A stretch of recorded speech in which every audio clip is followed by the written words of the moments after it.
Ninjutsu, the ancient Japanese art of assassination. The ninjas were the private killers for the ancient Japanese clans. That's preposterous. This is 20th century Manila, not feudal Japan. Welcome back to the 80's Emporium Dojo. This is part 2 of our 2-part series on American martial arts films of the 1980s. So make sure and go back and watch part 1 if you haven't seen it yet. We left off discussing karate and the impact it had on pop culture nationwide. But karate wasn't the only Japanese martial art to gain popularity in the 1980s.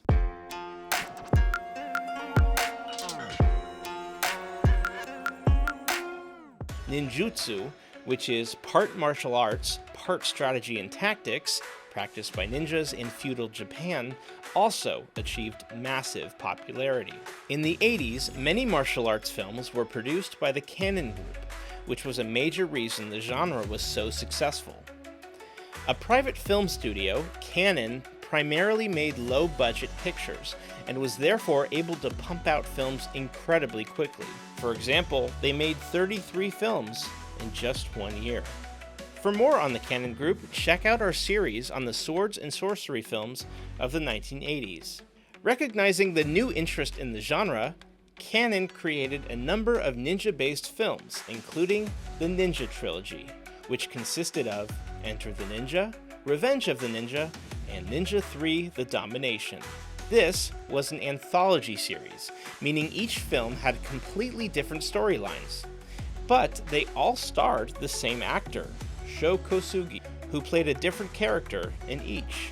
Cannon also created a ninja-based film series with actor Michael Dudikoff in the lead role. In 1987's American Ninja, Dudikoff plays an American soldier who has to fight ninjas in the Philippines. American Ninja gave rise to 4 sequels, all of which were critically panned. Meanwhile, in the world of literature, rookie comic book creators Kevin Eastman and Peter Laird were putting their own unique spin on the martial arts genre. Combining elements from the Teen Titans, the X-Men, Daredevil, and Howard the Duck, the duo gave birth to a quartet of characters, the Teenage Mutant Ninja Turtles. The Heroes in a Half Shell were born as a comic strip in 1984, came to television in 1987 as an animated series, and in 1990 appeared in their first theatrical film. This live-action movie featured costumes from Jim Henson's Creature Shop, along with a whole team of puppeteers. I'm not dreaming, am I? No, I'm afraid not. The film was a huge hit and held the title of most successful independent film of all time, until the record was broken by the Blair Witch Project in 1999. The franchise remains very popular today.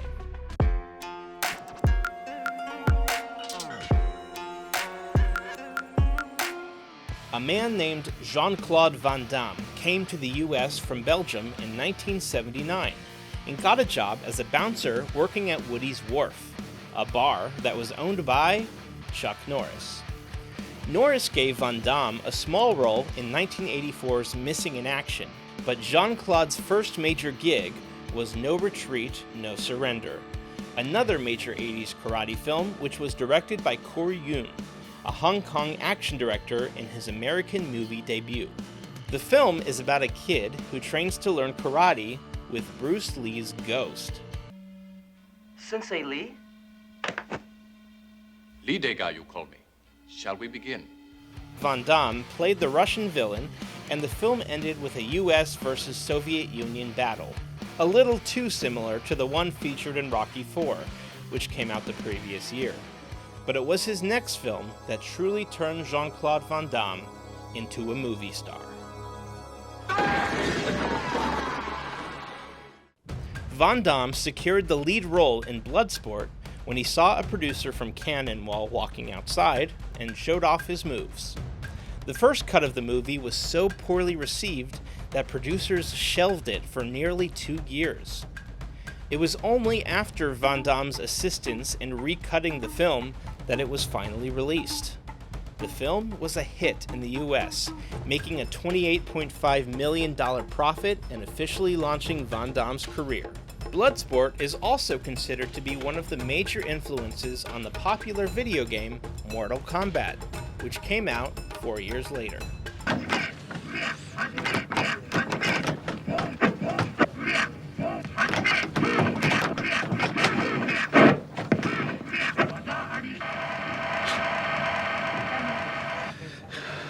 Toward the end of the decade, Canon was running low on money. They had planned to make a sequel to Masters of the Universe, but could not afford to spend the $5 million it would take to create the film. Therefore, director Albert Pyun wrote a screenplay based on the costumes and set that had already been purchased for Masters 2. This movie was called Cyborg. Van Damme starred in the film, although not as the Cyborg. I'm a cyborg. This martial arts-inspired film was one of the dystopian cyberpunk action variety. That's a lot of genres, but still not as much as The Last Dragon. Cyborg attempted to capitalize on the post-apocalyptic genre following the successes of Escape from New York and The Terminator.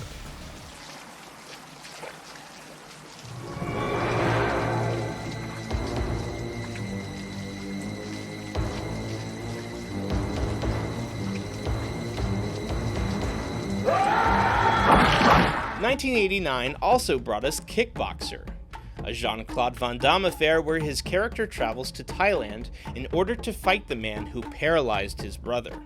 Eric, he put you in that wheelchair for life. That's right.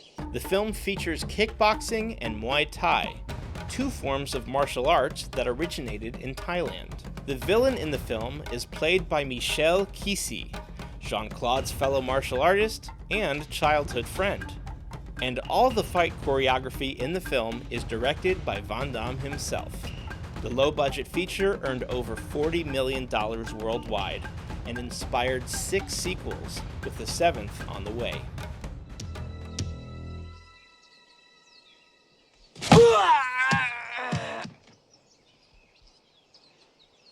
I'm okay.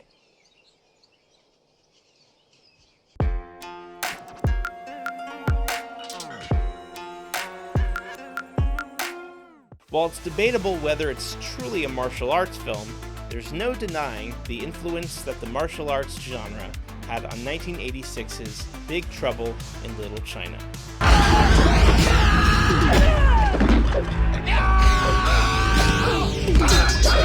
This was one of the few American films that took inspiration from the wuxia genre, meaning that alongside traditional kung fu elements, this movie featured displays of the supernatural as well. The action comedy was directed by John Carpenter and led by A-list action star Kurt Russell, a duo who had previously worked together on 3 other films. As Jack Burton, Russell didn't perform any of the martial arts. That honor went to Dennis Dune, Russell's ally in the film. Big Trouble was poorly advertised and consequently flopped in theaters, but it later became a huge hit on home video. And we can't forget about Gymkata, which featured the fictional combination of gymnastics and karate. It's a subtle blend of the martial arts of the East, the fighting skills of the West. You know karate and your own special gymnastics. The film was directed by Enter the Dragon director Robert Klaus and starred Kurt Thomas, who was actually an Olympic gymnast. The film received negative reviews, but has since become a cult classic, with many declaring it a movie so bad, it's good. It was to be Kurt Thomas's only starring role in his movie career. And we didn't forget about Taekwondo. The national sport of both South Korea and North Korea got the movie treatment in the 80s as well. 1989's Best of the Best revolved around an American Taekwondo team who must come together in order to defeat a rival team from South Korea. A team is not a team if you don't give a damn about one another. Eric Roberts starred alongside notable screen actors Chris Penn, James Earl Jones, and Sally Kirkland. 1988's Above the Law mixed martial arts with the crime genre, and was the film debut of a man named Steven Seagal, an American martial artist who studied Aikido in Japan.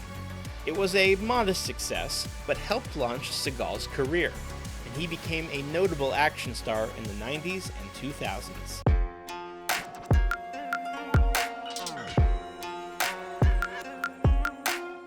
The American martial arts movie boom came to an end in the 90s, but continued to influence a number of filmmakers. From Quentin Tarantino's Kill Bill movies to the Wachowskis' Matrix franchise, from Mortal Kombat to Kung Fu Panda, the martial arts movies of the 80s continue to influence a wide range of genres today.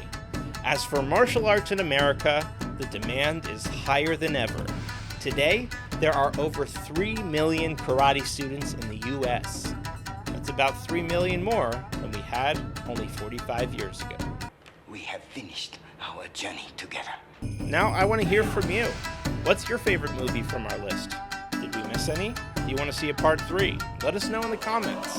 I'll say this only once. If you enjoyed this video, please give us a like, share this video with your friends, subscribe to the channel to be the first to know when we post new content, and follow us on social media. We post fun throwback trivia, videos, and more.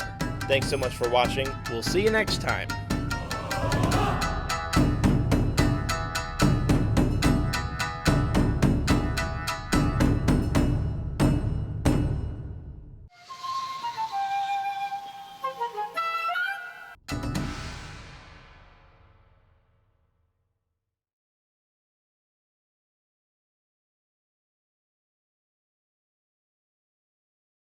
Hong Kong actor and martial arts star Jackie Chan became a household name in the US in the late 90s, with comedies such as Rush Hour and Shanghai Noon. The 2000 Chinese-American co-production Crouching Tiger, Hidden Dragon won 4 Oscars and became the highest-grossing international film at the US box office, a distinction it still holds to this day.